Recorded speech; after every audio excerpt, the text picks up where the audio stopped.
ಸುಂದರಂ master ಇವಾಗ ತಾನೇ ನೋಡಿದೆ. ಆಹಾನಲ್ಲಿ ಸ್ಟ್ರೀಮ್ ಆಗ್ತಿದೆ.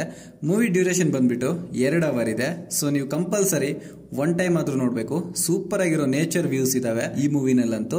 ಫ್ಯಾಮಿಲಿ ಜೊತೆ ನೋಡ್ಬೋದು ಅಂದ್ರೆ 100% ನೋಡ್ಬೋದು. ಯಾವುದೇ ತರ ಅಡಲ್ಟ್ ಕಂಟೆಂಟ್ ಈ ಮೂವಿನಲ್ಲಿ ನಿಮ್ಗೆ ಎಲ್ಲೂ ಕಾಣಿಸೋದಿಲ್ಲ. ಸೊ ನೀವು ಆರಾಮಾಗಿ ಎಂಜಾಯ್ ಮಾಡ್ಬೋದು. ಆಹಾನಲ್ಲಿದೆ, ಹೋಗಿ ನೋಡಿ. ಈ ಮೂವಿ ಬೇಸಿಕ್ ಸ್ಟೋರಿ ಲೈನ್ ಏನಂದ್ರೆ, ಒಂದು ಕಾಡ್ ಇರುತ್ತೆ. ಆ ಕಾಡಲ್ಲಿ ಒಂದು ಚಿಕ್ಕ ವಿಲೇಜ್ ಇರುತ್ತೆ. ಆ ವಿಲೇಜ್ಗೆ ಒಬ್ಬ ಇಂಗ್ಲಿಷ್ ಟೀಚರ್ ಬರ್ತಾನೆ, ಅವನೇ ಹೀರೋ. ಅಂದ್ರೆ ಆ ಕಾಡ್ನ ಯಾರು ಕೂಡ ಪಾಯಿಂಟ್ಗೆ ತಗೊಳೋದಿಲ್ಲ. ಅಂದ್ರೆ ಕಾಡಲ್ಲಿ ಆ ಮನುಷ್ಯರು, ಆ ಊರಿದೆ ಅಂತ ಕೂಡ ಗೊತ್ತಿಲ್ಲ. ಅಲ್ಲಿಗೆ ಇಂಗ್ಲಿಷ್ ಮಾಸ್ಟರ್ನ ಯಾರು ಅಪಾಯಿಂಟ್ ಮಾಡ್ತಾರ ಅನ್ನೋದೇ ಈ ಮೂವಿ ಕ್ವಶನ್ ಪಾಯಿಂಟ್.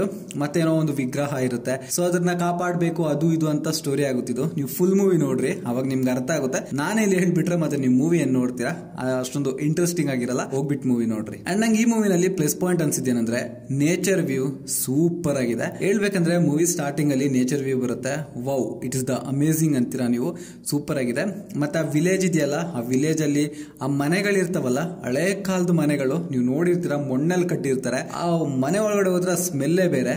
ಆ ತರ ಮಾಡಿದ್ದಾರೆ ಮೂವಿ. ಸೂಪರ್ ಆಗಿದೆ. ನಂಗಂತೂ ಮನೆಗಳಂತೂ ಭಾರಿ ಇಷ್ಟ ಆಯ್ತು. ಸೊ ಅದೊಂದು ಸಕ್ಕತ್ತಾಗಿದೆ. ಮತ್ತೆ ಆಕ್ಟರ್ ಪರ್ಫಾರ್ಮೆನ್ಸ್ ಎಲ್ಲಾರ್ದು ಅಷ್ಟೇ decent and good and everything is the better ಅಂದಂಗಿದೆ. ಮತ್ತೆ ಬ್ಯಾಕ್ ಗ್ರೌಂಡ್ ಸೌಂಡ್ ಆಗ್ಲಿ, ಮ್ಯೂಸಿಕ್ ಆಗ್ಲಿ, ಸಿನಿಮಾಟೋಗ್ರಫಿ ಆಗ್ಲಿ ಎಲ್ಲ ಚೆನ್ನಾಗಿದೆ ಅನ್ಬೋದು. ಒನ್ ಟೈಮ್ ವಾಚಬಲ್ ಗೆ ಬೆಸ್ಟ್ ಮೂವಿ ಆಗುತ್ತೆ. ಅಂಡ್ ನಂಗೆ ಈ ಮೂವಿನಲ್ಲಿ ಮೈನಸ್ ಪಾಯಿಂಟ್ ಅನ್ಸಿದ್ದೀನಂದ್ರೆ, ಅಲ್ಲಲ್ಲೂ ಮೂವಿ ಒಂಚೂರು ಬೋರ್ ಅನ್ಸುತ್ತೆ. ಅಂದ್ರೆ ನೀವು ಅಲ್ಲೆಲ್ಲೂ ಸ್ವಲ್ಪ ಸ್ಕಿಪ್ಪಿಂಗ್ ಪಾಯಿಂಟ್ಸ್ ನ ಸ್ಕಿಪ್ ಮಾಡೋ ಚಾನ್ಸಸ್ ಇರುತ್ತೆ. ಸೊ ಸ್ವಲ್ಪ ಸಿನಿಮಾನ ಲ್ಯಾಗ್ ಮಾಡಿದ್ರೆ ಅಂತ ನಂಗೆ ಅನ್ಸುತ್ತೆ. ಒಂಚೂರು ಲ್ಯಾಗ್ ಆಯ್ತು, ಇಲ್ಲಾಂದ್ರೆ ಚೆನ್ನಾಗಿರೋದು. ಅಲ್ಲೆಲ್ಲೂ ಸ್ಕಿಪ್ಪಿಂಗ್ ಪಾಯಿಂಟ್ಸ್ ಇದಾವೆ ಅಷ್ಟೇ, ಬಿಟ್ರೆ ಇನ್ನೇನಿಲ್ಲ. ಅಂಡ್ ಇನ್ನ ಒಂದ್ ಮಾತಲ್ಲಿ ಈ ಮೂವಿ ಬಗ್ಗೆ ಹೇಳ್ಬೇಕಂದ್ರೆ, ಇಂಗ್ಲಿಷ್ ಮಾಸ್ಟರು ಆತರ ವಿಲೇಜ್ಗೆ, ಅಂದ್ರೆ ಯಾರಿಗೂ ಗೊತ್ತಿಲ್ದಿರೋ ವಿಲೇಜ್ಗೆ ಏನಗೋಸ್ಕರ ಅಲ್ಲಿಗೆ ಬಂದ ಅನ್ನೋದೇ ಬೇಸಿಕ್ ಪಾಯಿಂಟ್, ಬಿಟ್ರೆ ಇನ್ನೇನು ಇಲ್ಲ. ಇನ್ನು ನಾನ್ ಬಂದ್ಬಿಟ್ಟು ಈ ಮೂವಿಗೆ ರೇಟಿಂಗು 5ಗೆ 3.2 ಕೊಡ್ತೀನಿ. ನೀವೇ ರೇಟಿಂಗ್ ಕೊಡ್ತೀರಿ ಅಂತ ಕಾಮೆಂಟ್ ಅಲ್ಲಿ ನಂಗೆ ತಿಳಿಸಿ.